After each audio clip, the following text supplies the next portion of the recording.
I don't like JRPGs. I don't know why. I've spent hours while writing this script trying to hone in on what it is that doesn't work about that genre, but every factor that makes a JRPG is also present in games and media that I do enjoy. Is the problem that they're made in Japan?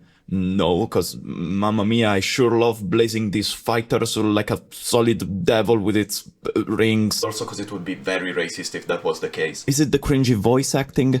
No. Zenless Zone Zero is a thing. Is it that they're mostly turn-based with random encounters? Pokemon exists and I like that franchise. Or at least I used to. Is it the overwhelming amount of text to read? No. Books exist and I like those. Or at least I used to. Is it the blatant fan service and pedophilia? Probably. Now, is it dumb to say that you don't like a whole genre that is so broadly defined that you are bound to find exceptions? Yes. And adding onto the strange relationship that I have with the RPG games genre, there's a franchise, a series of games that I can't help but to love that includes all of the aspects that make this genre what it is. What if you took the most popular sport ever and added superpowers? What if Blue Lock was even cooler? What if Captain Tsubasa was good? Today, I'm here to talk about Inazuma 11.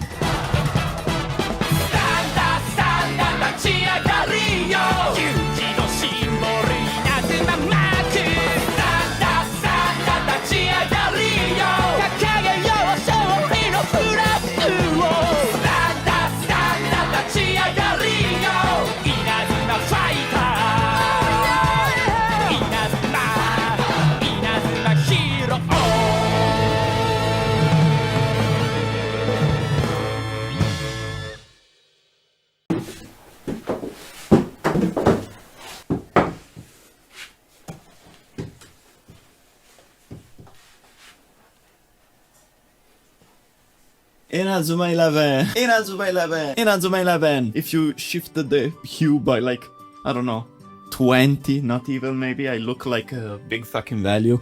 Like 100% spot on, except I slay harder, but I look like a big fucking value while he was on trial. That's what I look like. Inazuma 11! Woo! I've been trying to write a script about this franchise for a while, but I could never escape the huge giant recap that adds nothing for like 90% of its runtime vibe, also known as a pyrocynical video, except that unlike him I don't profit off of community-made projects without giving anything back to the original creators. Buying one directly helps me. What I got particularly stuck on was conveying the impact and the hype of certain events without telling you everything that happened leading up to it. How can I convince you of how incredible Inazuma Japan vs Little Gigants is if you didn't have the 3-game long build-up that leads to the most important match in the whole franchise? Why is Celia being a teacher in Inazuma 11 GO cool? And most importantly, you don't even know who Celia is, and you don't even know that she's connected to the best storyline in the first game. Do you see how much of an exercise in self-restraint I'm performing by not telling you everything that I could say? If someone wants the actual plot of Inazuma 11 explained in a compelling way, there's Mocha's channel. He made some great videos where he does exactly that, so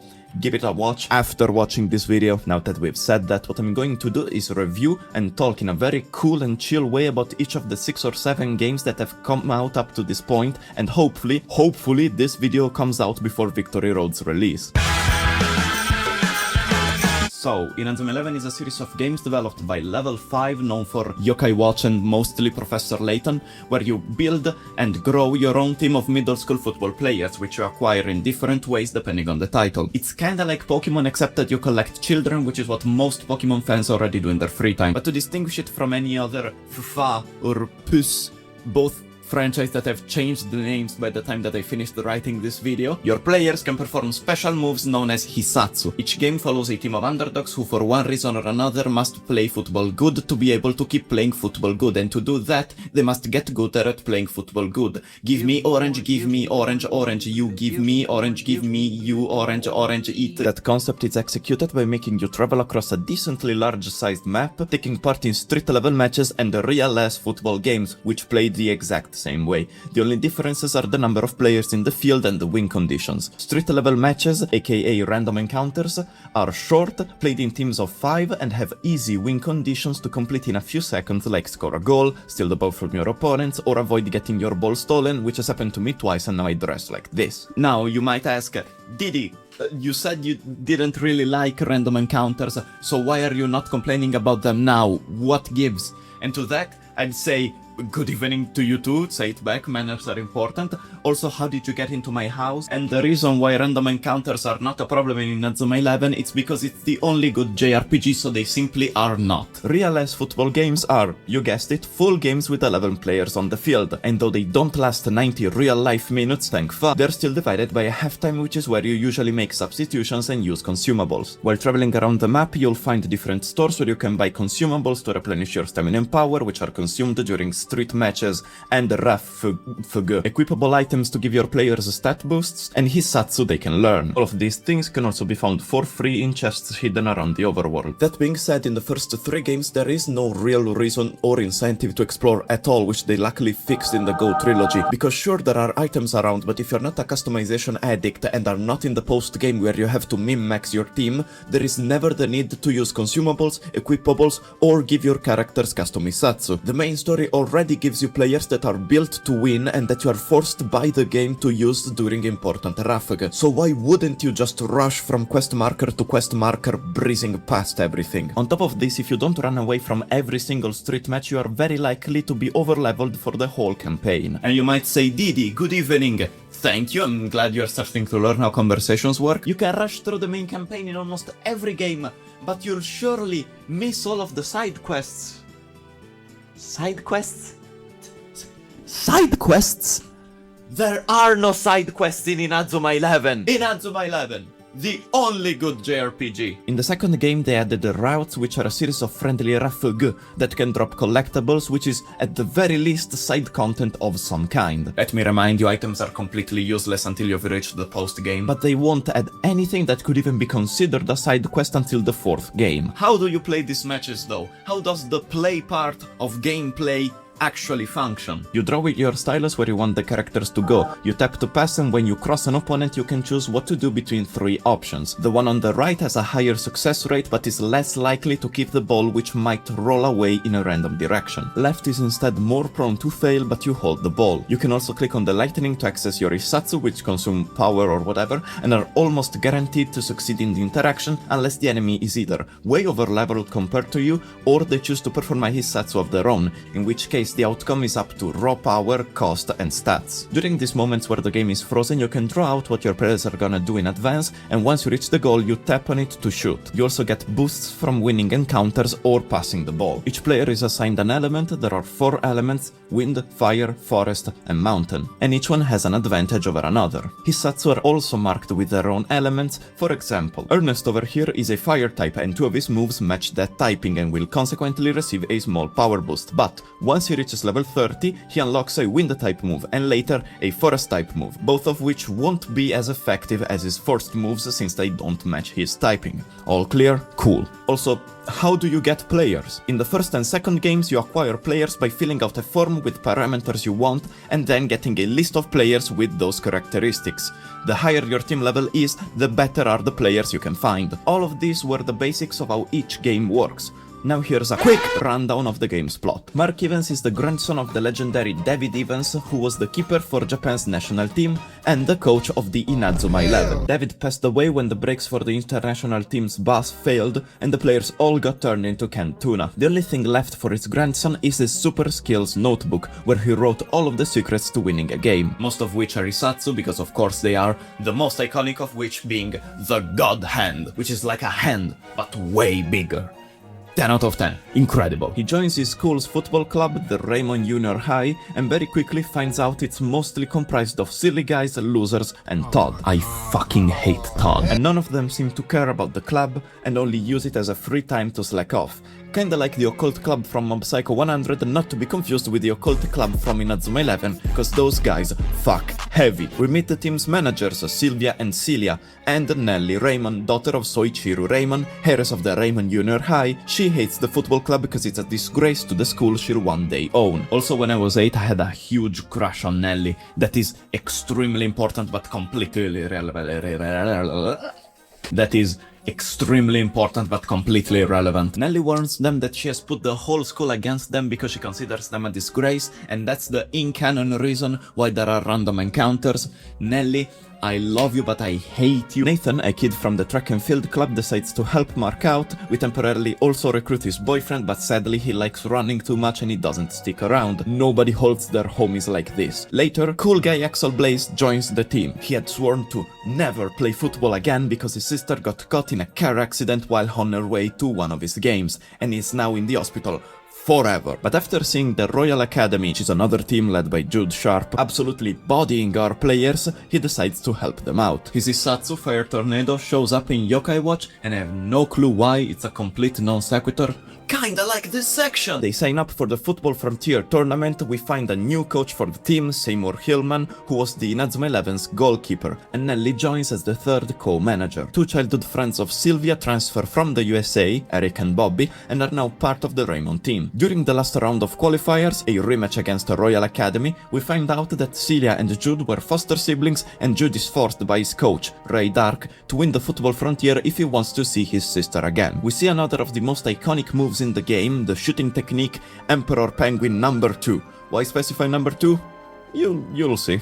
We also find out that Ray Dark was the one who caused the old Japan team's bus accident back in the day, so he is the one who killed David Evans. But that's his old self, he would never do that again. Ray Dark also tries to kill a bunch of middle schoolers by dropping iron beams on them. Also, he previously instructed the club's supervisor to cut the brakes of Raymond's bus. Our team manages to win thanks to a combination of Axel's Fire Tornado and Kevin's Dragon Crash, known as Dragon Tornado. Oh yeah, in this game there are several Isatsu that require multiple players to be performed, and a really cool customization detail is that you can pick whichever character you want the move to be performed with. So by default it will be performed by a random player in your team, but you can pick someone else and then maybe, if you are like me, make up some lore about why this specific character would do this move with this other guy. For example, in my old Inazuma 11 2 save, where I have a team 90% made up of randos that I thought looked cool, Noel Vacancies, a goalkeeper that I forced to be a midfielder, knows the two-player Hisatsu, Jumping Thunder, and I also chose to always make him perform that move with Eton Messer, an actual midfielder who also knows that move, and in my made-up lore is the one Vacancies trained with to become a midfielder, and they sort of traded moves. That's also why Eton randomly knows a variant of Vacancies' Power Shield. This is a level of customization that broke my brain when I was a kid, and we haven't even reached its peak. It's gonna take like 5 other games until we get to it. It's gonna take like 5. Royal Academy's players rebel against Ray Dark, who gets arrested by a private investigator known as Gregory Smith. He was the one investigating the old Japanese national team's incident. I'm probably never gonna mention him again, but he's always helping out in some way behind the scenes. Final leg of the Football Frontier puts our team against a bunch of teams like Kirkwood, Axel's previous team, Farm, Ogre, and our game's final boss, Zeus. A team made of gods spearheaded by their captain, Byron Love, aka Aphrodite. Thankfully, Raymond now gets some extra help because Jude Sharp, now redeemed, joins the team after Royal Academy got their shit rocked. Fun fact, if you ever lose a main story match, the game will restart from your previous save, and this game, this whole franchise in fact, never autosaves, so if you didn't expect a story moment to happen and it does, and you lose, you are fucked. You do learn to recognize when a story moment is gonna happen, because usually there's a cutscene and then the game just drops you in front of an NPC and tells you, go talk to that guy. So you learn that's kind of their signal to say, save first, then go talk to that guy. And you're like, oh yeah, you okay, you are okay, I understand. But Autosaves aren't hard, they've already existed on the Nintendo DS, I don't see why they didn't use them. During the tournament, everyone gives their all, a bunch of new techniques are learned. Mark tries learning another one of his grandpa's techniques, but he just can't do it because he can't get the energy to flow properly through his body. Also, Mark and Nelly start having a thing, you know, kinda liking each other, sort of, maybe. The match against Zeus is brutal. We find out the players have achieved their godlike powers thanks to a drug known as God's Nectar. What do you think, their gods actually existed in this universe? Don't be silly. Inazuma 11, the only grounded JRPG. That's not even a reference to when they're gonna play against Satan. But how could such a nice group of well-meaning fellas cheat? Well, hear me out here. Maybe the reason is that their coach is Ray Dark, who just got out of prison. But right when all hope seems lost, Mark, who had been previously struggling with his new technique because it required to use the left hand since it's the closest to the heart, figures out that if he physically turns his body counterclockwise while he's performing that technique, he can get the energy to flow from his left side to his right, making it possible for him to finally use the Hisatsu to its fullest. Is it done? Yes. Do I love it? Absolutely. That Hisatsu is Majin the Hand.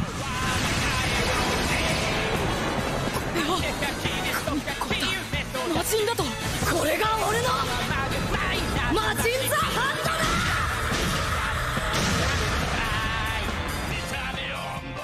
I like that the techniques go from God Hand to Majin the Hand, literally Demon Hand. David Evans was truly on some esoteric shit when he wrote his notes. Does calling a move God Hand count as taking the Lord's name in vain? Is David Evans rotting in hell with Satan Ghoul from Australian national team The Shining Satans? Also to whoever created the character Satan and decided to give him the Earth typing? What is wrong with you? And with this and some power of friendship, Raymond wins the football frontier and are now seen by the people of Japan as the new Inazuma 11. Cut to logo, bam, roll credits. To close each installment, I'm gonna go through some general facts and opinions because while writing the script, to help myself, I asked my friends to text me questions about the franchise, and while most questions like how many games are there are gonna get answered naturally as we move forward, others require some active bookkeeping. So, this game, if I counted correctly, has 110 Hisatsu. That might sound like a lot of variety, until you take into account that there are 1000 recruits in this game, and each one has 4 Hisatsu in their arsenal, so you will be seeing the same moves over and over and over. This is a problem that they'll never fix, by the way. The ratio of moves to players will always be lopsided towards the players, which I personally don't really like. I'd much prefer a much smaller roster with more unique moves, like 300 recruits with 200 Hisatsu, or even 300 and 300. Hell, if it was up to me, I'd rather have 200 characters and 300 Hisatsu. I'd much rather have more moves than players.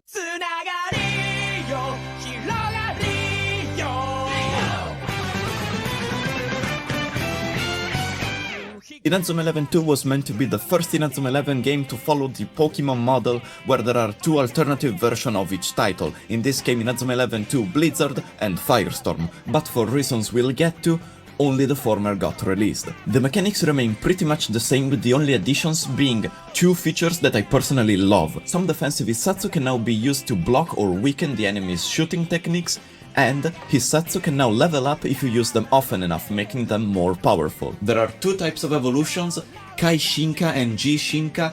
They are basically the same thing, the only difference is that reading Fire Tornado level 2 is a lot cooler than reading Fire Tornado +1. This also means that you can have an Emperor Penguin number 2 level 5. I love when numbers stack like that. The number of recruits has been upgraded from 1000 to 1500, and the map also has been expanded since this game is basically a road trip across Japan. This is probably the most story-dense game, or at the very least, the most important installment, for a reason that will only be clear much later, so the recap is gonna be a bit longer. But there's nothing else to talk about since the gameplay is basically the same as the previous title. The plot of this game is that after winning the football frontier, both the Raymond School and the Raymond team get attacked by a group of aliens who call themselves Gemini Storm from the Alios Academy. Led by their captain Janus, They destroy the school and show off their powers by hospitalizing most of the team, before successfully kidnapping Japan's prime minister, and they plan to destroy every single school with a soccer team. Why? So our boys must travel across the country to find Japan's strongest players, save the prime minister, and stop the evil aliens. The stakes have escalated fast. The team also gets assigned a new coach, Aquilina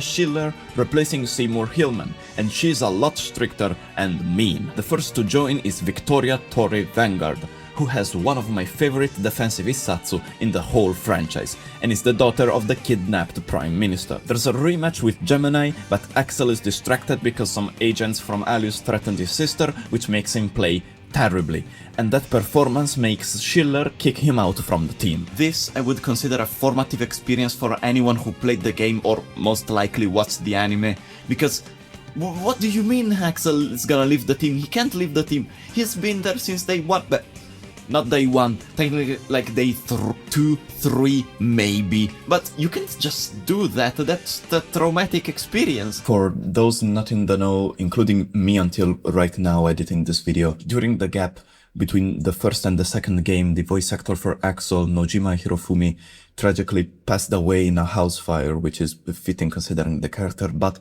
it was considered kind of in poor taste to keep the character in the story. That's why in the second game he doesn't speak except for the reused voice lines from the first title, and is written off very early in the story in a more gentle way compared to Jim, who gets his shit rocked by aliens and fucking dies. So rest in peace Hirofumi, he was a great voice actor.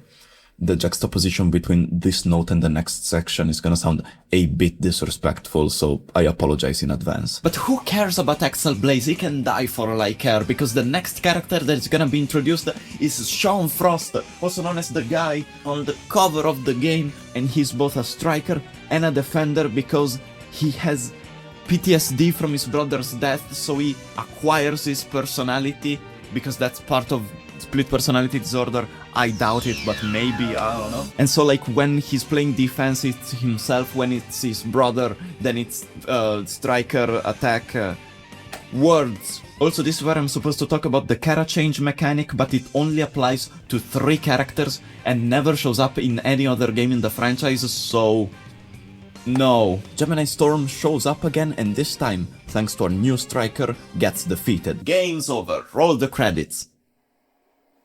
What's that? A new, more powerful team shows up and exiles them? Well, fuck. A new team, Epsilon, led by Dvalin, who is so cool and I love him. I love every villain introduced in this season, attacks the Heart Roman Temple, where our team recruits Scott Banyan, I assume it's Banyan. They challenge Epsilon, and Dvalin says he'll beat them in 3 minutes. And he does.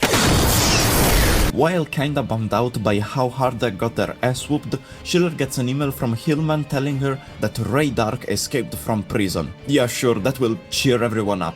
Definitely. They meet a kid called Caleb Stonewall. He leads them to a submergible with a giant football stadium in the middle of it, where we find the Shin Royal Academy. Jude's friends, Samford and King, are part of it, and during the match the former decides to use the forbidden technique, Emperor Penguin #1.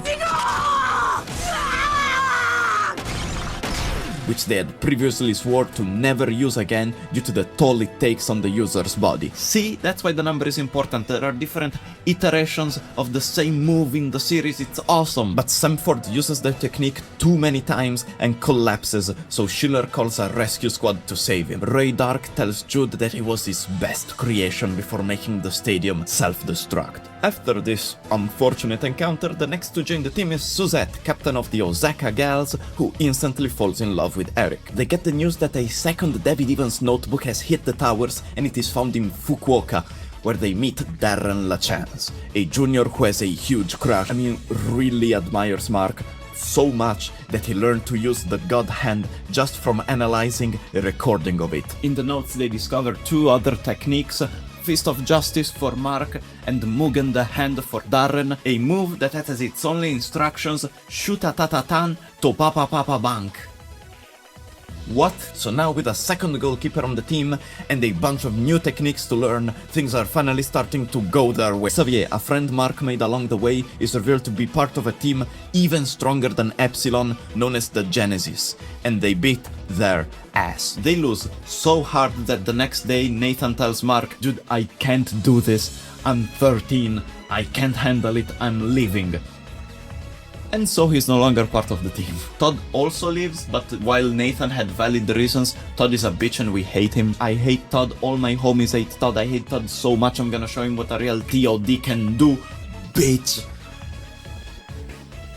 Fuck you, Todd, you're 12. There are rumors of a flame striker in Okinawa. Hoping for him to be Axel, they go there and meet Claude Beacons, who shows them a flame Hisatsu, so he must be who the rumors are talking about, and he joins the team. They also meet Thor Stoutberg, who's just a guy, and Harley Kane, a surfer who decides to help them out. And help is exactly what they need, cause Epsilon shows up again, this time more evil and fucked up. Mark's new move is effective at first, but once Dvalin switches from keeper to attacker, nothing can stop his Isatsu, Gungnir, which by the way is the name of Odin's spear, and that's cool as hell. I love Dvalin so much. He's only second to Aphrodite for obvious reasons. I mean, look at him. Who could have imagined a keeper switching to attack? Not me, it's awesome. They take hit after hit after hit, until...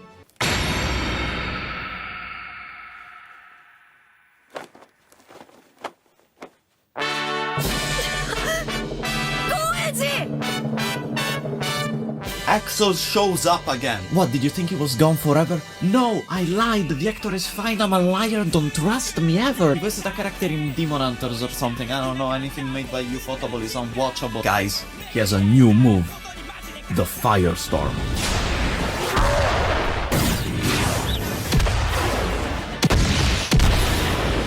Our boys win, and another kid called Gazelle shows up and banishes the members of Epsilon Chi. Later, Darren gets promoted as main goalkeeper with the goal of learning David's ultimate move, Mugen the Hand, while Mark is gonna play as a mix of defender and midfielder. But our boys get attacked by a new team, a fusion between Gazelle's Diamond Dust and the Prominence team led by Torch, or as we know him, Claude Beacons. What a twist! This guy? A villain? No way! This? Nah. This guy? Bad? No.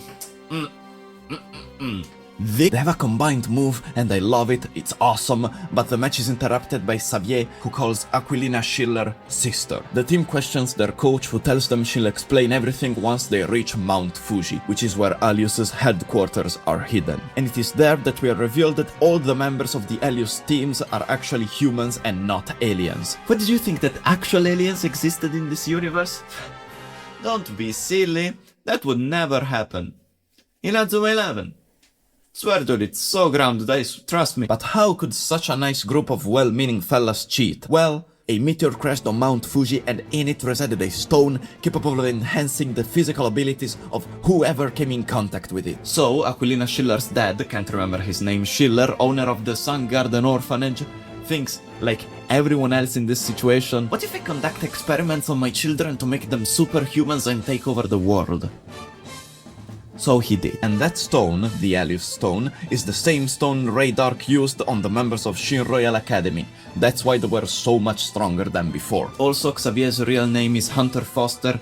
Xavier was actually the name of Aquilina's brother and can't remember his name, Schiller's son, who died at a much younger age, and this is gonna be important much later. Our boys face the Genesis once again. Darren has perfected Mugen the Hand, but sadly that's useless against space penguins. There's a move with space penguins. They have little astronaut suits and little helmets, it's adorable. Sean fixes his mental illness and becomes a functioning member of society. The team performs another of David's moves, the Earth, and they win. Can't for the life of me bother to look up his name. Schiller gets a ball shot at him from Bellatrix, one of his kids, and all is good. Woohoo! Thanks to the power of friendship and exploring and appreciating different cultures, we have formed an even more Inazuma team. Roll credits. Where are the credits not rolling? Our boys head back to Raymond Junior High, where they meet with one final team put together by Schiller's right-hand man, the Dark Emperors, who are all the guys who got injured at the beginning: Nathan, Jim, some of the characters from the previous games, Football Frontier, and Todd. I knew it. I knew that somehow this was Todd's fault. The match itself is pretty cool, but nothing worth noting happens, so Raymond wins. Cool. The way I anti-climaxed my way through that would make you think that there's something else coming afterwards, but no, that's the end of the game. I just don't really find it that interesting. In this game there is some pretty good post-game now that there are tournament routes. I don't remember the exact name, but there are teams like Fallen Zeus, which also was available in the previous game, but you know, now it's better. And it's basically a team with every member of Zeus in an alternative costume, which is just their away version of their costume. And way stronger, like I think maxed out at 99. Definitely in the later games they are maxed out at 99 because they are a reoccurring team that appears in every single title, and I think that's pretty nice.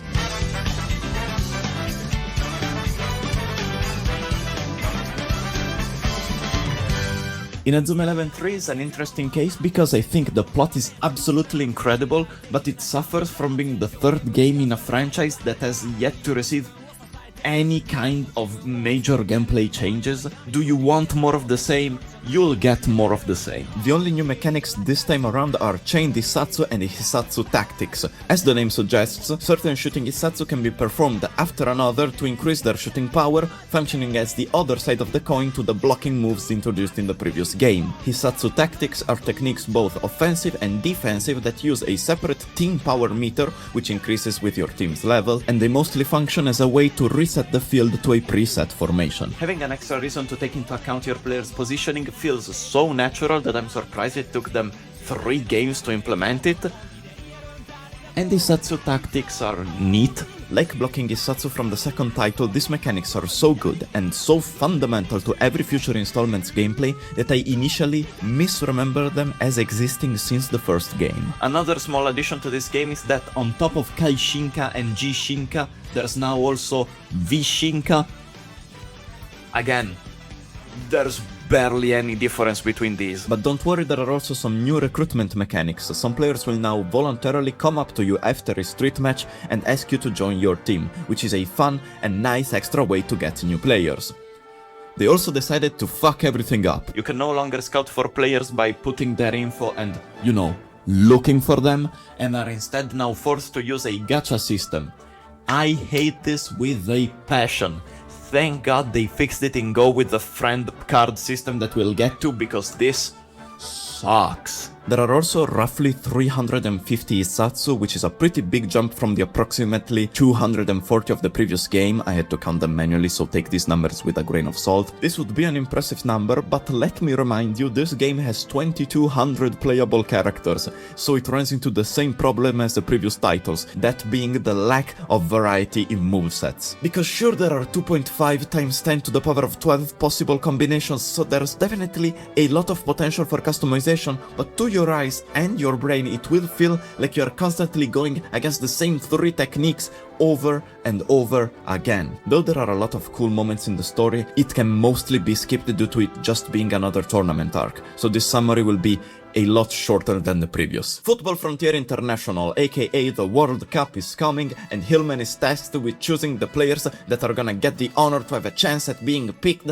to represent the nation. But who's gonna actually pick the next team's members? Well, for the 3rd game in a row, there's a new coach, Percival Travis, who is generally as much of a dick as Schiller. The final members of the Inazuma Japan are Mark, Nathan, Jack, Hurley, Caleb, Jude, Thor, Xavier, Axel, Sean, Darren, Scott, Samford, Kevin, Jordan, previously Janus, Todd, and 2 new characters, Austin Hobbs and Archer Hawkins. I love this lineup, though I do think that they could have added some cooler characters like King or Dvalin.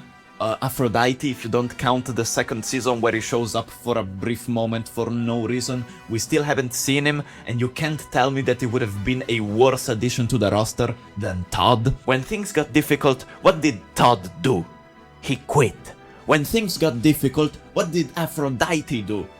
steroids. Inazuma 11, drugging children is cool. And if the concept of playing the World Cup after the alien invasion arc sounds strange to you, if maybe you're a bit confused about how the power system works, don't worry, we'll get to it way later. They must go against other Asian countries before facing the rest of the world, which implies that other continents had to go through the same process, right? But later in the tournament we see France, Italy, Germany, Spain, and England pre-Brexit, so if multiple teams from the same continent can participate, why does only one Asian team get to pass the first phase? Whatever, Australia and Qatar are nothing compared to Japan, and Hobbs learns his first Hisatsu ever, Tiger Drive. This is worth noting because since he's the youngest in the team and a huge fanboy of all of the other players, seeing him put so much effort into actually learning his own move and succeeding, it's pretty nice. I like it. It's a nice, character moment. The flip side to this is Archer, a delinquent who has never touched a ball in his life and didn't really seem to care during the team qualifiers. After this, the next match is against Korea. Neo Japan is a new team created by Aquilina Schiller with the goal of proving that the current Inazuma Japan isn't strong enough to face the world and should be replaced. The team is stacked with the coolest characters we've seen up to this point. We've got King from Royal Academy, we've got Tasman from Occult, we got Blue Sea from Shuriken, we got Murdoch from Kirkwood, and our GOAT, Dvalin Dave Quagmire from Epsilon. Are you kidding? This is a way better team, I'm gonna be honest. They are cooler, they are more powerful, they have more variety in the teams that were considered for it. They are not just 90% second Rayman, and they have some nice niche picks, like for example Henry House. Really? That's your pick for Zeus? Not God? Not the guy with the stone mask? This guy? Nice, cool, unexpected, fun. They lose though, so Korea's next. Surely there won't be any returning characters in this match. We are the best from heaven sent, yeah. Fighting right forever and rest, yeah. All of the rest we saw and shine. Angels of fire, divine, divine, divine. Oh my god, the boys are back. Holy fuck, they're so cool. The goats are back. I repeat, the goats are back. This is not a drill. And apparently, they were Korean all along. That explains why Aphrodite was such a fanboy. And he has a new move. They all have a move together. That is so cool. They lose though. So it's time to take on the world. Sure. We lost every cool character, but fine. No, I'm cool. I'm chill. Yes. No, everything's fine. Everything's fine. Surely.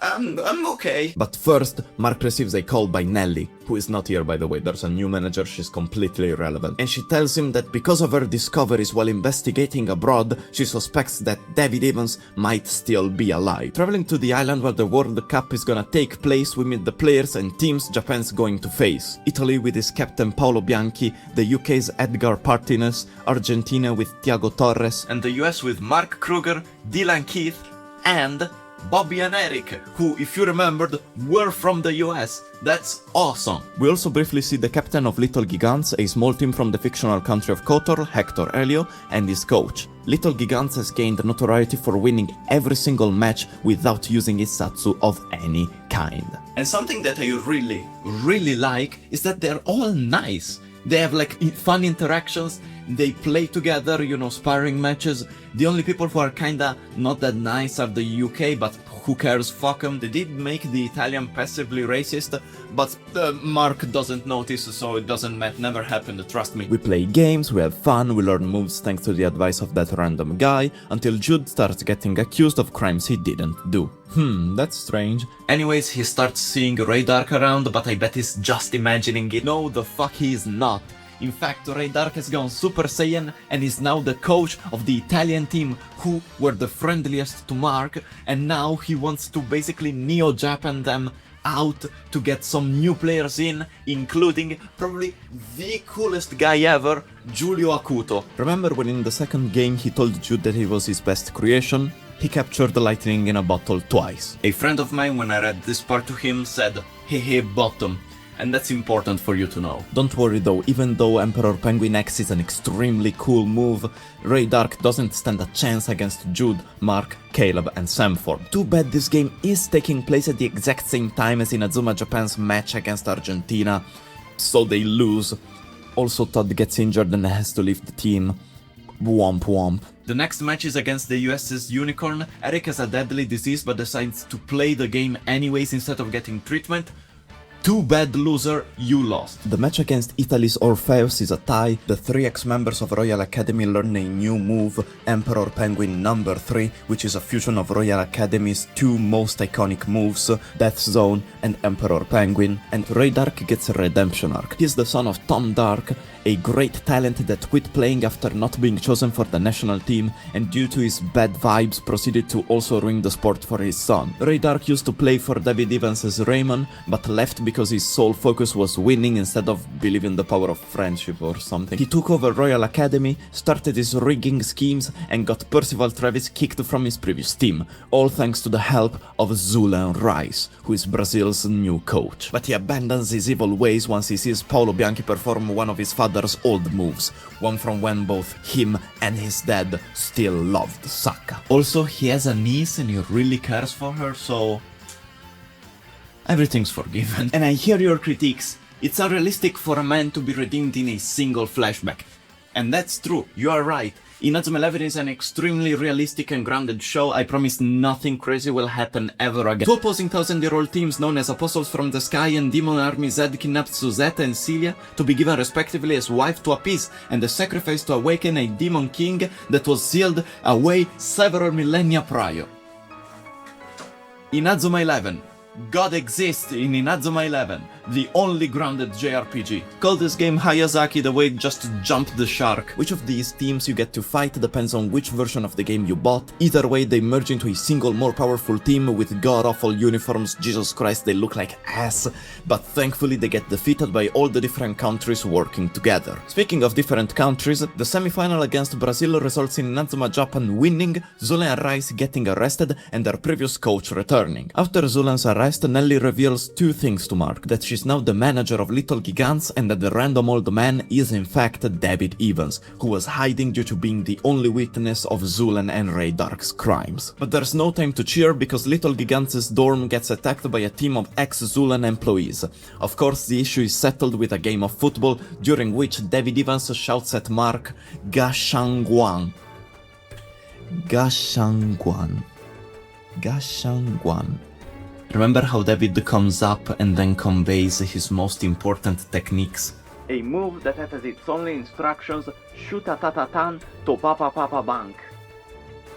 What? That's a new move, and considering the finals are coming up, it's probably gonna be the last Mark Evans Hisatsu.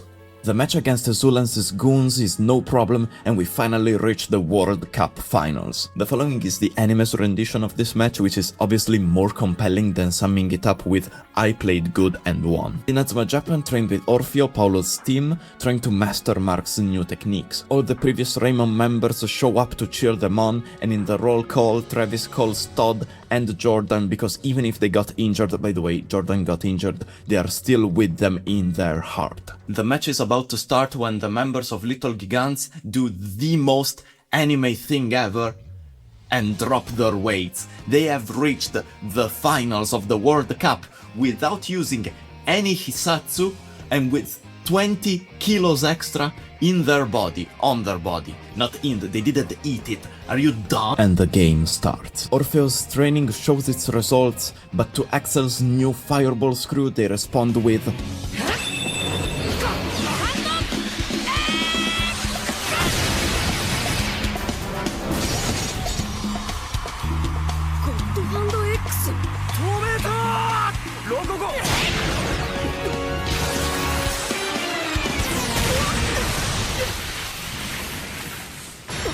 How fucking cool is that? He did the hand but with the X, and then he kicked the ball to the other, the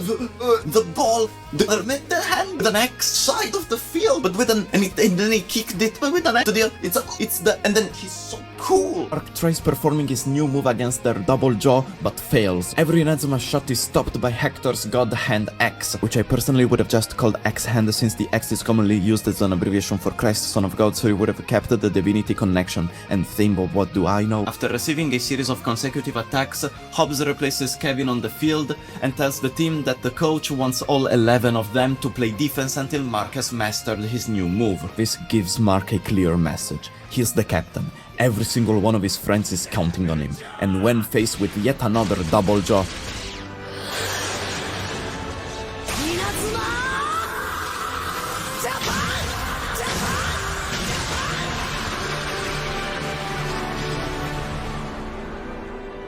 God catch! It's like Majin the Hand but with a cape and two hands like Fiend Hand, the Hand Fiend. The move, the Arren move that I skipped. It's awesome! It's so cool! This inspires the entire team to go 1000% and above, and my golden boy Xavier uses his new Isatsu, Celestial Smash, which is one of my favorite Isatsu ever, and it breaks Helios God Hand X. 1-1. Halftime is over. The whole world has eyes on this game, and Hector Helio moves forward, and he unveils his own shooting technique. X-Blast, which surpasses God Catch. Who could have imagined a keeper switching to attack? Not me, it's awesome. Both teams keep leveling up their shots, and another of my favorite Isatsu is revealed. Grandfire, which once again beats a level 2 God Hand X, injuring the second keeper, forcing Helio to go back. And to fight back against the Grandfire, he comes up with a brand new move on the spot. Overflowing passion manifests a giant right hand. Behold, Soul Hand, which is like a hand, but way bigger. 10 out of 10. Incredible. The two teams are in a stalemate, in a constant cycle of evolutions of every move they've learned up to that point. So Travis gets up from the bench and says 4 words. Football is foremost fun. Inspired by this, the team regains some optimism and takes once again the reins of this match. Helio bolts forward from the goalpost to use a level 3 X-Blast, which is blocked by a grade 3 God Catch. During overtime, even Mark moves forward with a new Team Hisatsu, Jetstream, and manages to surpass a grade 2 Soul Hand and win the game. Here I just wrote peak over and over. Make of that what you will. Mark and all the senior students get their diploma. David Evans is off teaching football in other countries. Todd becomes the new Raymond captain. Maybe my hate for him was a bit forced. Maybe he meant well and he just acted like a 12-year-old kid because he is a 12-year-old kid. Celia is the only manager left, and she tells the other that she'll one day become a teacher at Raymond Junior High. Eric survived his illness and is fine now. Darren and Scott become captains of their respective teams, and the last match is the original Raymond 11 against the friends they made along the way. All is good, all is well. Wait a second. Nelly is our friend now. She has been since like half of Inazuma 11 1. So why do we still get random encounters? Did she forget to take it back? The Inazuma 11 2 is set like all across Japan. Inazuma 11 3 is across several oceans. How influential is this child? The first Inazuma 11 trilogy holds a special place in my heart, and it's mostly due to the anime adaptation. For some reason that I can't quite pinpoint, for the longest time playing the DS game felt like an unachievable goal. My brother owned a DS and he would let me use it, but I never even considered playing the originals until much later. But I mean, I didn't really need to play them. I had already seen what happened in them on TV, and that's basically the same. And there was a game, an Inazuma 11 game, that I obsessed over. Except it wasn't for the DS. It was for the Nintendo Wii.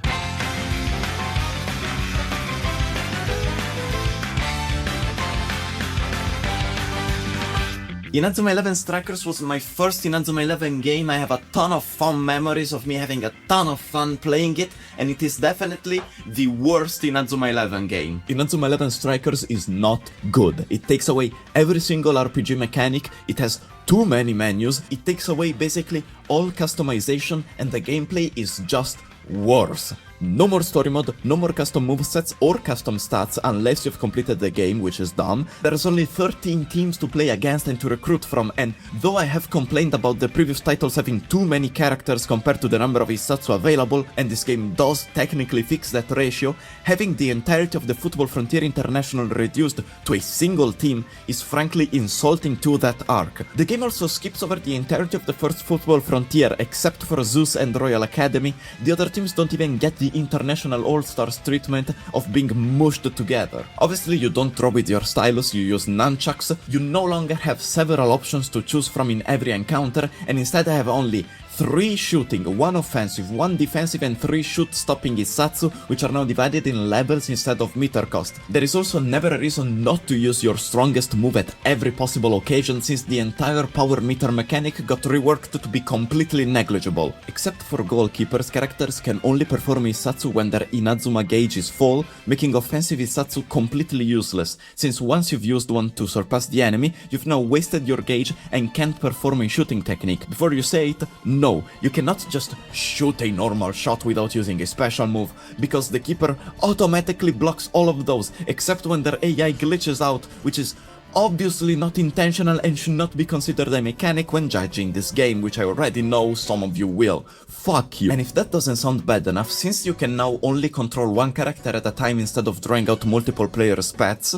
blocking and chain Isatsu are borderline unusable, since you have to pray that the rest of the team magically aligns with the shot either coming or that you are doing. Add on top of that the fact that if you ever want to perform the chain technique, both of your players need a full Inazuma gauge, which is unlikely since you need one of your attackers to waste it on offensive moves. Also, if the chain technique is of a lower level than the Isatsu that came before, it weakens the shot, making it not only extremely unlikely for a chain move to happen, but when it does, it actively punishes you for even trying. There are combined moves in this game as well, but they are only available once you reach a certain level of friendship between characters. You also can't customize who performs those moves, which leads to even less customization by being forced to include in your team whoever else that move requires. Also, in this game you unlock some Inazuma 11 GO characters after beating the last team, but they all suck. Their moves are at max level 2s, so as a reward for finishing the game, beating not really, but the hardest team that they have technically, you get characters that are completely unusable. This game is not good, I love it, it's a straight downgrade in every way, and I wouldn't be the same without it. Now, instead of immediately talking about Go and Chrono Stones, I wanna give you a little taste of how I personally discovered Go. Like previously stated, I hadn't played the DS games, only Strikers, and was obsessed with Strikers. I knew the Go anime existed, but I couldn't watch it because I only had public access TV. And then I found out about a title that had only come out in Japan.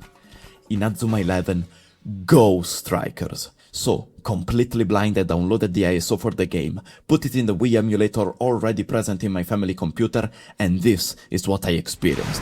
Oh my god! Oh Jesus Christ! Oh my god! What the hell? What the hell? What is that? Oh my god! My mind was blown, I had no clue what I was seeing or what was going on. Why did that kid just turn Super Saiyan? The fuck is that? Who are these people? I played through the whole thing without having a single clue what was going on. I can't even say I got spoiled, the game still had no story mode, and even if it did, it was all in Japanese.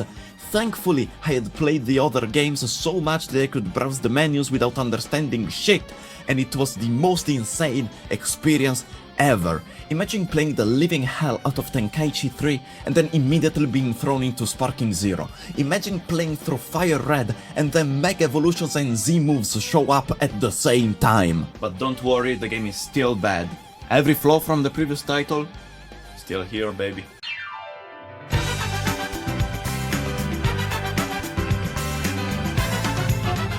Inazuma 11 GO by all means feels like Inazuma 11 2, not like the actual Inazuma 11 2, but like the first sequel after one game and 2 major DLC. The first trilogy, Half-Life, Blue Force, Opposing Force. Go, Half-Life 2. I won't talk in depth about the story of the Go trilogy because I genuinely want you all of you who haven't already to go play Inazuma 11 GO and Inazuma 11 GO Chrono Stones, especially Chrono Stones. Skip GO, you don't need it, play Inazuma 11 GO Chrono Stone right now. Fuck spending the $70 for Victory Road, go on Amazon and pay the $100, Jesus Christ, and play this game. So what's up with Inazuma 11 GO? The concept is, 10 years after the events of Inazuma 11 3, Junior Saka has now turned into a fully rigged system that only functions as a tool to spread extra credits among students, which isn't that bad actually. If you get a message that your team has to lose, guess what?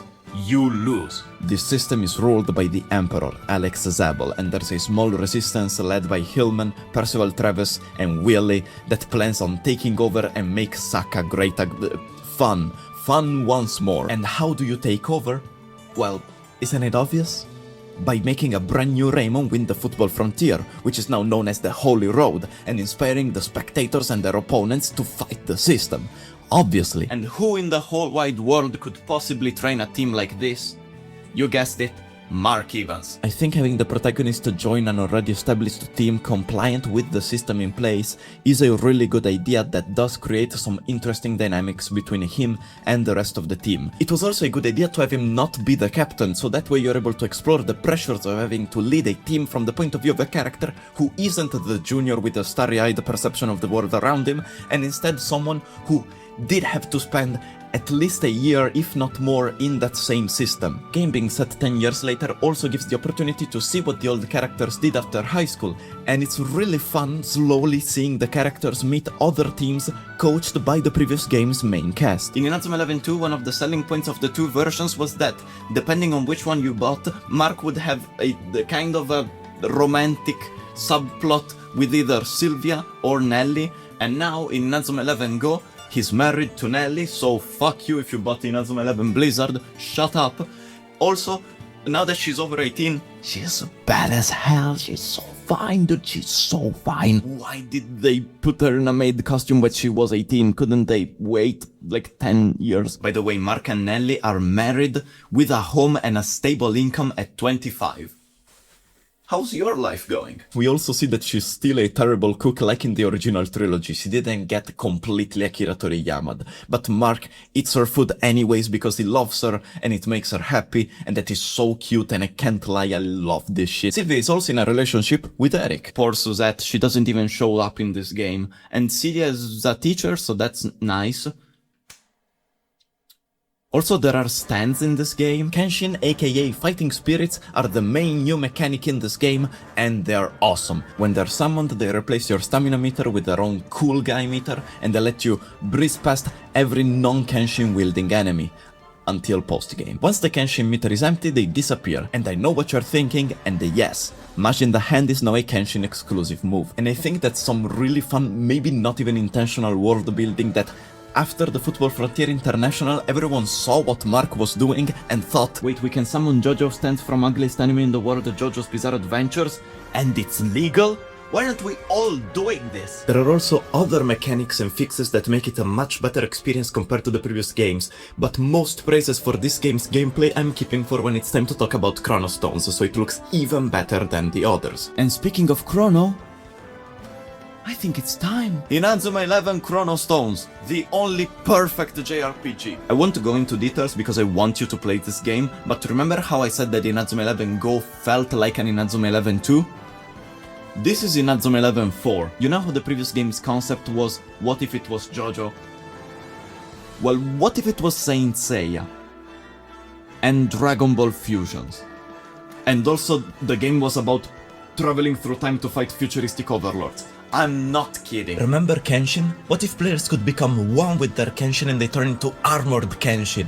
Isn't that the coolest thing ever? How the mechanic works is that instead of consuming your Kenshin meter in a few quick bursts, armored Kenshin give you a lower stat boost and constantly drain your Kenshin meter, but while they're active your player can perform as many Hisatsu as you want, completely for free. So while sacrificing some raw power, you have the opportunity to easily tire out your opponent's goalkeeper. What's that? That's not cool enough for you? Well, what if I told you that the other main mechanic introduced in Inazuma 11 GO Chrono Stones are fusions? Thanks to 2 guns and a backpack, Miximax lets you fuse 2 players together.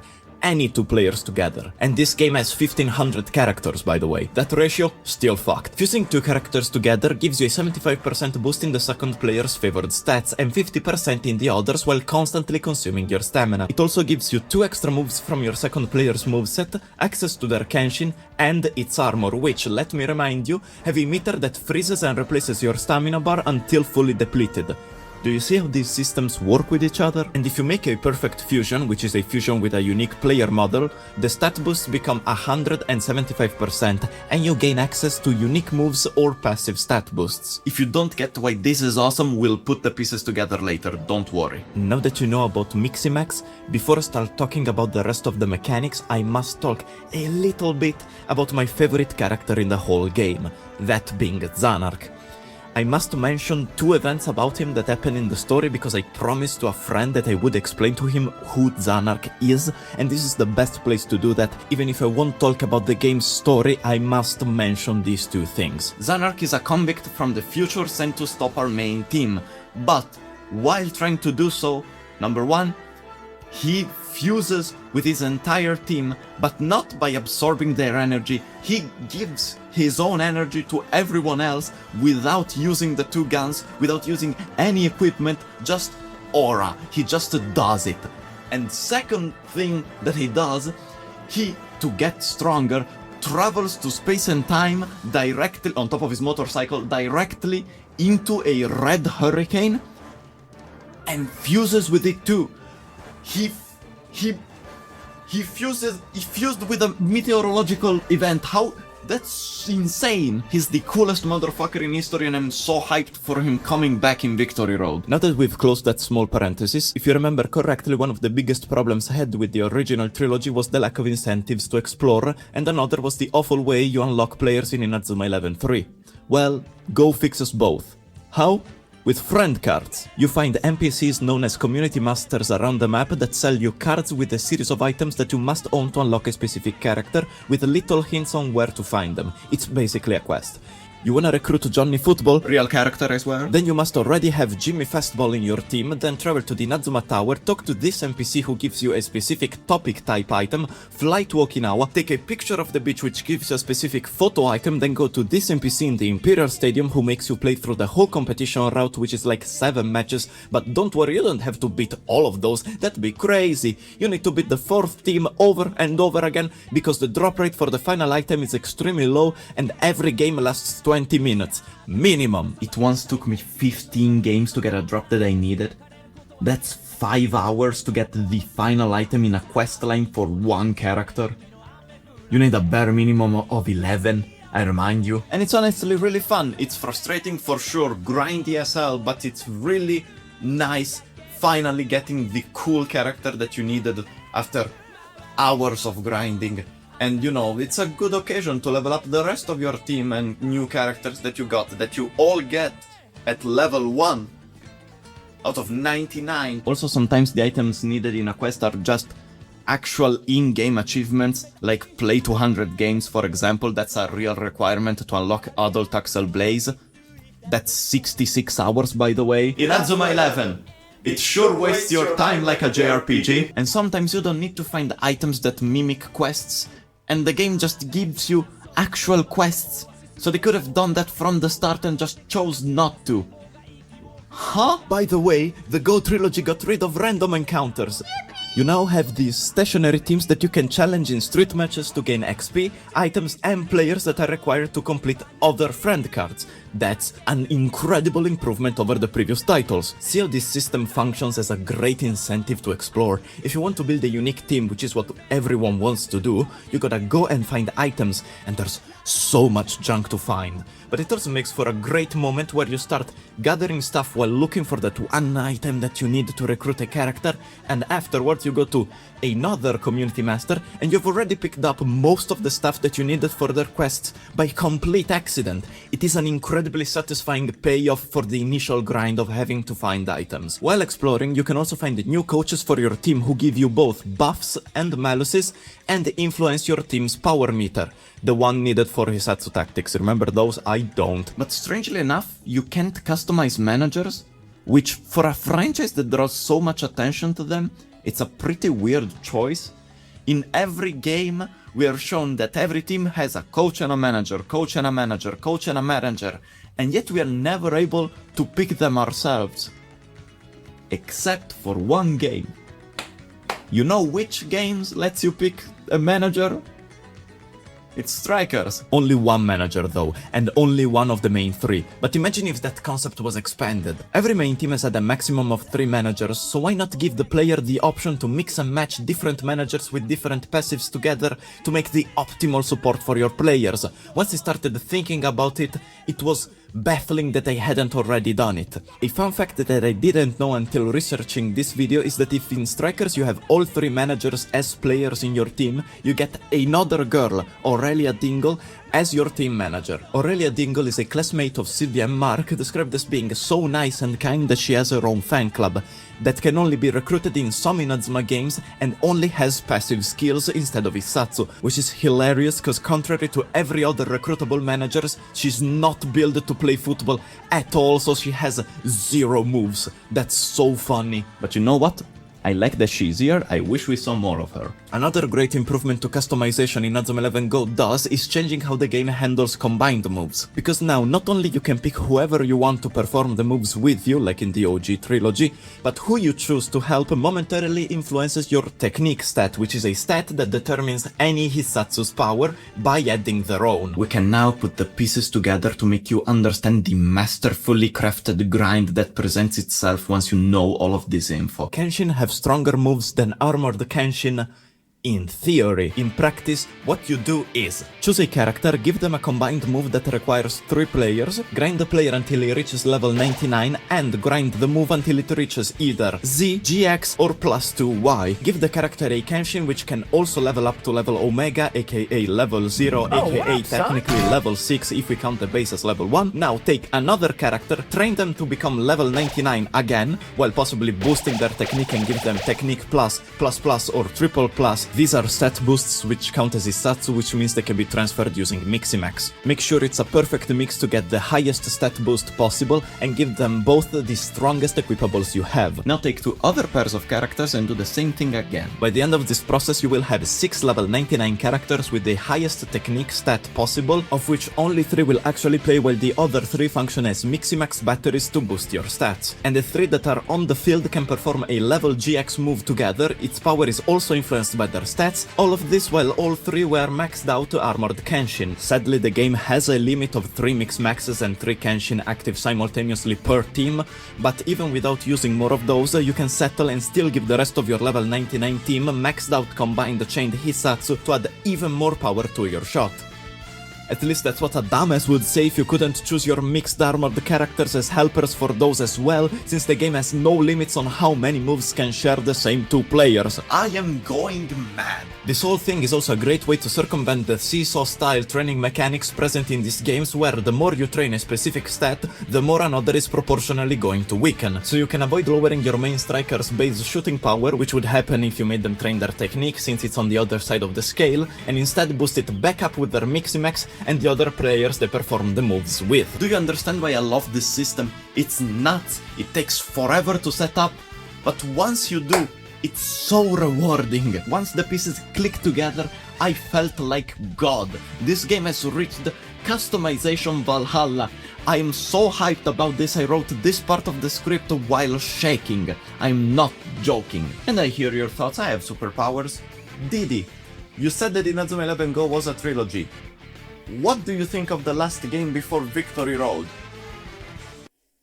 Inazuma 11 GO Galaxy sucks dick and balls and ampersand balls. You get the structure at this point, you know what to expect. The first game is about the football frontier, the second is about an evil organization trying to destroy Saka, and the third is about the World Cup. Galaxy is no different, except that instead of forming a team with Japan's best players, the only returning characters are Orion, Victor and Ricardo. Everyone else is a random loser who has never played football before. Well, at least it'll be fun to see how the rest of the world has evolved, what crazy Kenshin they might have? What if they have mixi-maxes? What if there's a team coached by one of the captains from the third game? Well, to that the game says no, fuck you, die. The plot of this game is that Inazuma Japan are actually the chosen ones to take part in a galaxy-wide tournament to save the universe, which would be cool if it was the second games where things get wacky and wild, but it's the third, and they should have played it straight, because I'm sorry, but seeing bird people play football is lame as fuck. And because of this concept, team customization is also incredibly disincentivized, since you can't achieve any kind of visual cohesiveness in your team. But at least you can still use your Kenshin and mix maxes, right? No! This game's new mechanic are spirit animals, and they're lame as fuck. They function as Kenshin, except they look worse, and they temporarily power up during matches every time you win an interaction. So, not only are you forced to see these things through the whole story, but you're also forced to see the main trio's Kenshin get replaced by these lame-ass pets. So instead of getting hyped for another character unlocking theirs, you have this constant feeling of dread for when the game's gonna fully lock you out of the better mechanic. Also, no more Mixi-Max until you've completed the story, and once you get access to it, it's now limited only to perfect fusions, which would be okay, but they're not even transformations anymore. They are extremely minor buffs that replace your player model for the whole match. The characters are now always fused, which makes them feel so lame. They could have done something cool like letting you fuse players and their spirit animals to create furries, I don't know. But they didn't, because this game is allergic to fun and good ideas. It's crazy that if they had left the game completely untouched, if they had done nothing to Chrono Stones and just let you play a football frontier, it would have been miles better than this. If you want to play the Inazuma 11 games, avoid this one, it's the worst. Watch Galactic Football instead.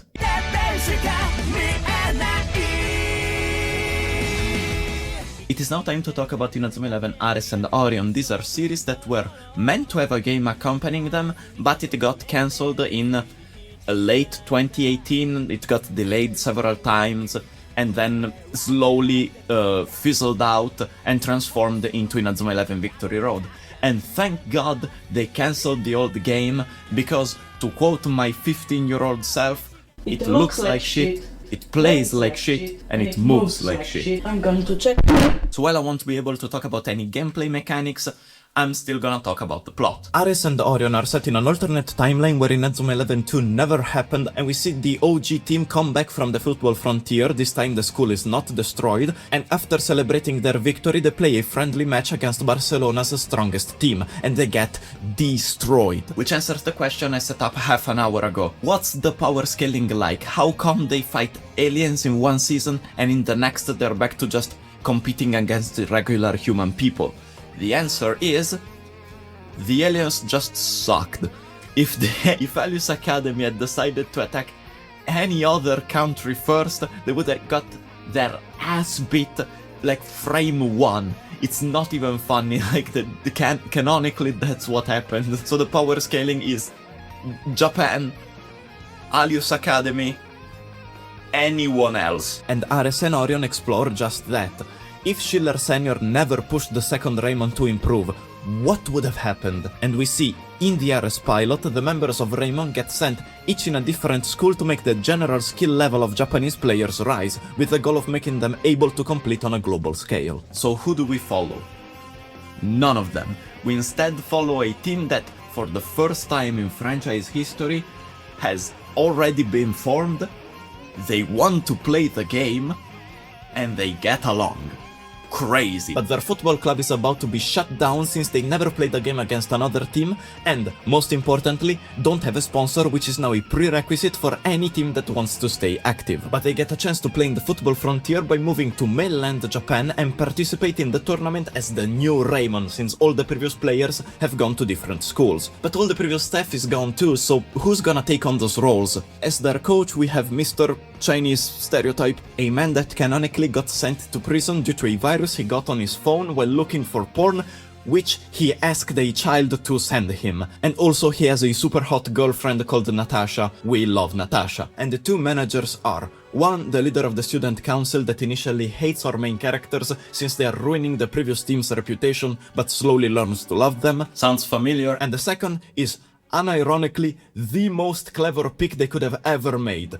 Aurelia Dingle. She's back. That's crazy. The character that in Inazuma 11 Strikers appeared kinda once the other 3 managers weren't available is here because the other 3 managers aren't available. How cool is that? That it technically Strikers foreshadows the plot of this series. When I saw that Aurelia was back, this character that had only existed in the back of my mind for like 10 years, 10 years, as the manager of the girls team because I didn't know about the fact that she wasn't available, whatever. When I saw her come back, I screamed. She doesn't even do that much other than bring Mikado on board to help. But I love that she is here. See how easy I am to please? Do you realize how hard the Galaxy had to fuck up to make me hate it as much as I do? This season has a breakneck speed. We are immediately in the football frontier and we see all the previous main characters Raymond is going to face. There are no training episodes and we find out what training they did as they play the games. The only time this show takes its time is for a match that doesn't even include Raymond at all. It's the match between Jude and Nathan's Royal Academy and Axel's Kirkwood, which if you remember was his school before the events of the first game. Which takes up 3 whole episodes because, other than giving space and paying homage to the characters we love, it also introduces us to another main character. This season's main trio, unlike Mark, Jude, Axel, and Arion, Ricardo, Victor, is split into 3 rival teams. We have Raymond's Sonny Bright, Royal's Elliot Amber, and in the villain team Lunar Prime, we have Heath Moore. Actually, Sonny is barely a main character compared to the other 2. Elliot Amber's childhood girlfriend got lobotomized by the Ares program, which is a program to turn children into super soldiers. There's a variation of this plot point in every game, by the way. And Heath Moore is part of and plays for the Ares program. On the other hand, Sonny has nothing to do with Ares. His mom dies at the start, which is fun, but he doesn't do anything. We know he's the main character because he's the one who waxes poetic about true Saka, but other than that, there's nothing there, and he's really missing a plot point to connect him to what's going on, which Elliot and Heath have. In the OG Inazuma, Mark was deeply connected to what was going on due to Ray Dark's involvement in David's death. In the sequel, a main plot point is the second notebook, which is the key to defeating Alius, and the third game is about him surpassing his granddad to become the best in the world. In Go, Orion is the one driving the revolution against the Imperials forward before he even knows about Travis and Hillman's plan, and it's the will to protect him that makes Ricardo unlock his Kenshin. In Chrono Stones, the very first thing the villains try to do is erase Orion from existence because he's too goated. There's a whole team called the Arians, and Goldie exists. And in Inazuma 11 GO Galaxy, there's nothing cause it sucks. What does Sonny do? Nothing. He plays football, which is the base requirement for a franchise revolving around it. Sure, Raymond faces off against Lunar Prime, but Elliot is the one who needs to win. Inazuma 11 Ares. Elliot's the main character, fuck you. As if the Sonny metaphor wasn't clear enough, at one point they just say it. I don't even remember who, but one of the characters goes, "Sonny Bright, you are bright, like the sun, which is sunny." Awesome. Incredible writing, 10 out of 10. Sonny's conflict is not with Ares, it's with the system that requires his home team to have a sponsor. So you'd think sponsors would be a point of conflict at some point, right? Maybe needing one leads to the team being pressured to take part in a rigged game or something. Maybe the Ares guys use it as leverage, like, hey, if you let us win, we'll put a good word with our sponsors. But no, it's just a thing. A game thing. Except it's not a game because it failed to even do that. Maybe I'm being a bit mean to Ares, but where I think it shines the most is its execution of its core concept. Like how in the very first episode it starts off as the same as the end of the original anime, then we see that something different happens, then during the match against Barcelona we cut to Sean and his brother who is now alive watching TV, and we close the match with the image in the hand that looks different from the one we've grown accustomed to seeing. Just slowly, gradually reinforcing how different this timeline is. And due to Inazuma 11 2 never happening, moves are created differently. Axel never got kicked from the team by Schiller, so Fireball Storm is instead formed by performing a fire tornado after a triangle Z shot in the air. Some just change aesthetically, like Dvalian's space drill and the previously mentioned Mage in the hand, and now that there's no Alius, nobody looked for David's second notebook, so Mark has a whole new set of moves that he created on his own. While we're talking about Mark, except for the first episode, we never get to see his face until Raymond has to face up against him. We are only shown glimpses while the other characters talk about him like he's a god, and something I truly love as a directing choice during the match between his team and Raymond is that we see him trying to master a new move, and once he does, a new version of Tachia Garillo, the very first opening, starts playing. Still sung by T-Pistons, who have made every single opening for every Inazuma 11 anime and game, and it's an incredible choice because sure we are following Sonya and his friends, but from Mark's point of view, this is the climax of his season that we're not seeing.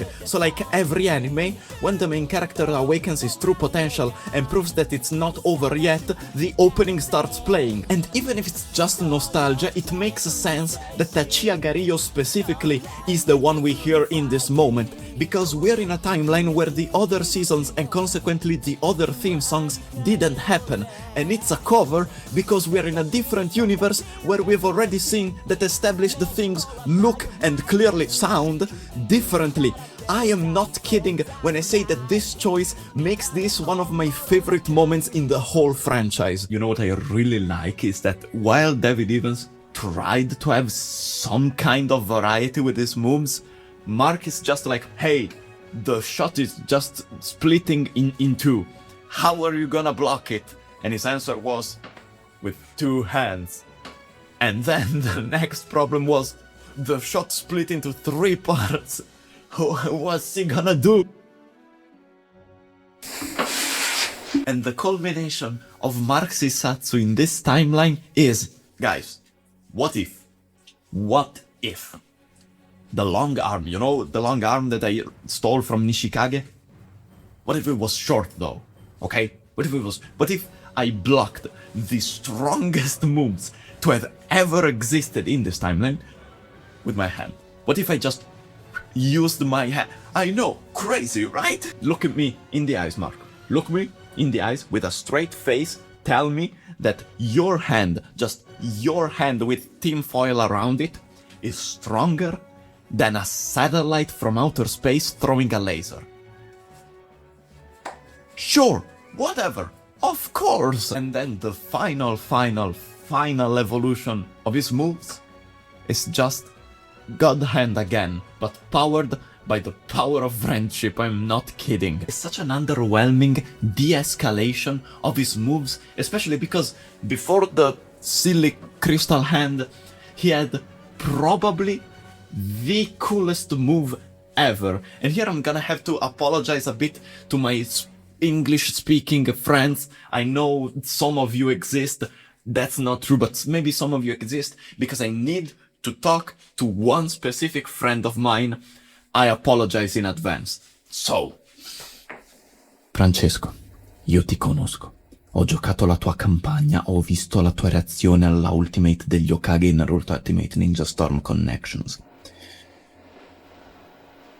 Mark Evans, come evoluzione della tecnica Fusion Rising Ghost in cui evoca 3 mani del colosso, chiama a sé i 2 altri portieri più forti del Giappone, fondono i loro poteri e creano la mano dell'Asura.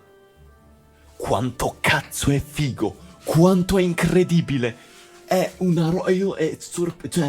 che è la roba più figa del mondo e l'hai voluta nella mano del pugno. Che cazzo mi combina? The implications of the second game never happening are also wild. Like, we never see Darren because he never met his icon, they never got to kiss, he never learned the Mugen the Hand, never became the captain of his team, and that is so sad, honestly. On the other hand, Alius Academy is now a regular team, and remember that Hunter Foster calls himself Xavier due to the actual Xavier Schiller dying when he was a child. He's still alive in this timeline, and he looks awesome. I'm not sure if it's a consequence of being set in an alternate timeline, but women are now allowed to play in the football frontier.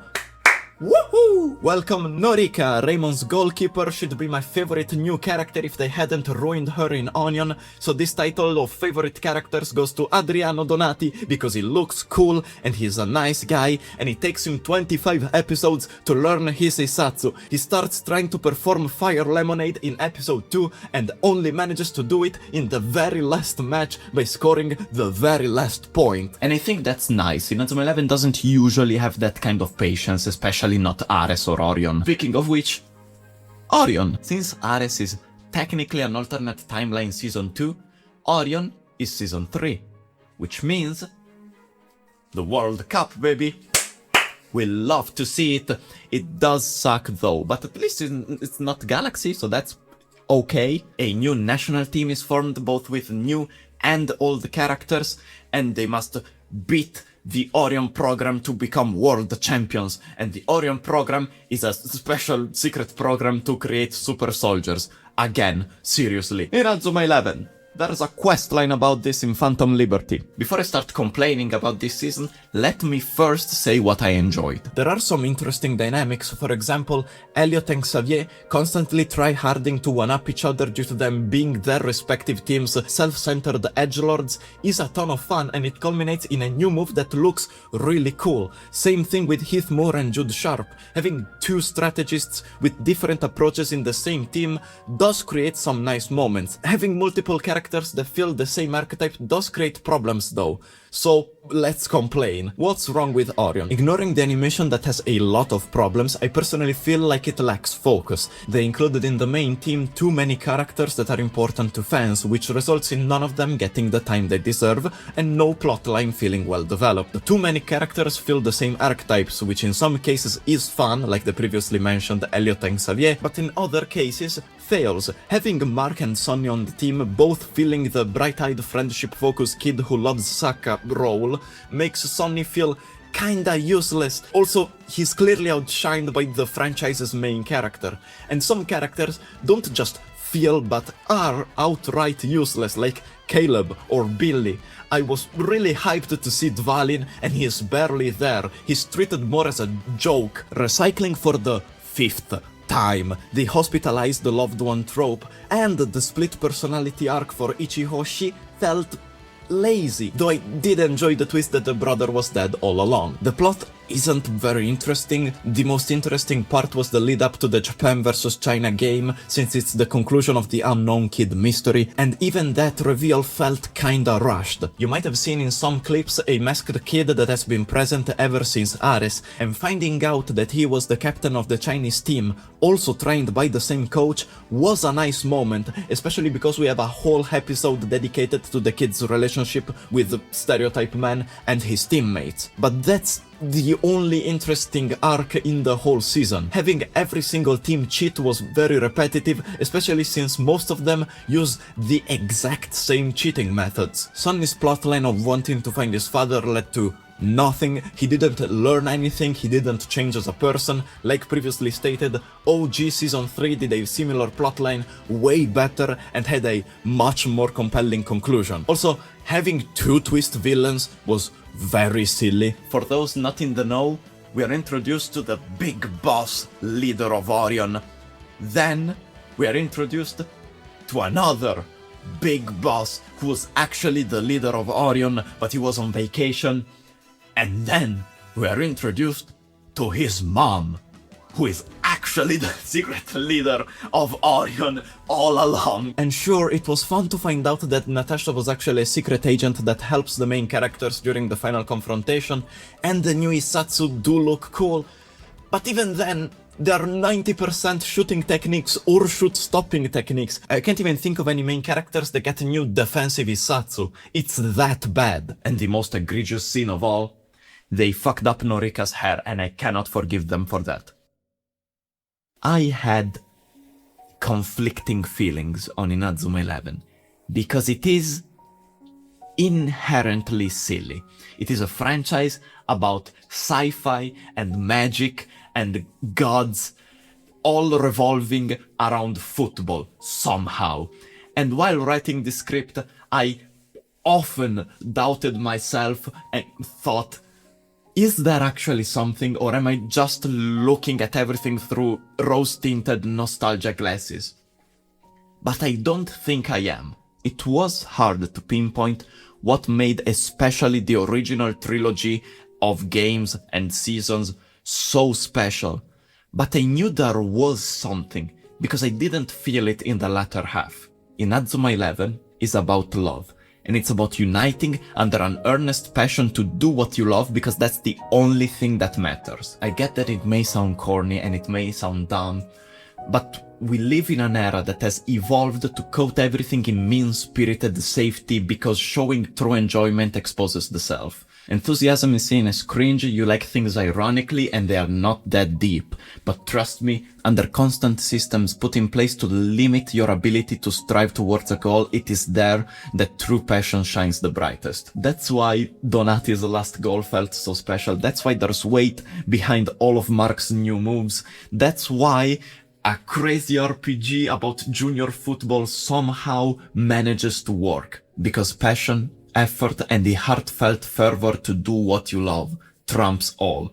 It had a vision, and it doesn't matter how impossible or how insane it was, it stuck with it. And that is why, in a market so superficial, bloated, and stagnant that it started cannibalizing itself, despite all of its flaws, Inazuma 11 is the only good JRPG. Thanks for watching. That must be the one. If that's not the one, I'm killing myself. Play good, but must play football good to be able to keep play. One reason our game follows a team of one, playing football good, and to do so, come faccio a dirla? Che cazzo ho scritto? Perché? Football good, get gooder at playing football good. Another must play football. Ah, c'era giusto. Each game follows a team of underdog who 11 11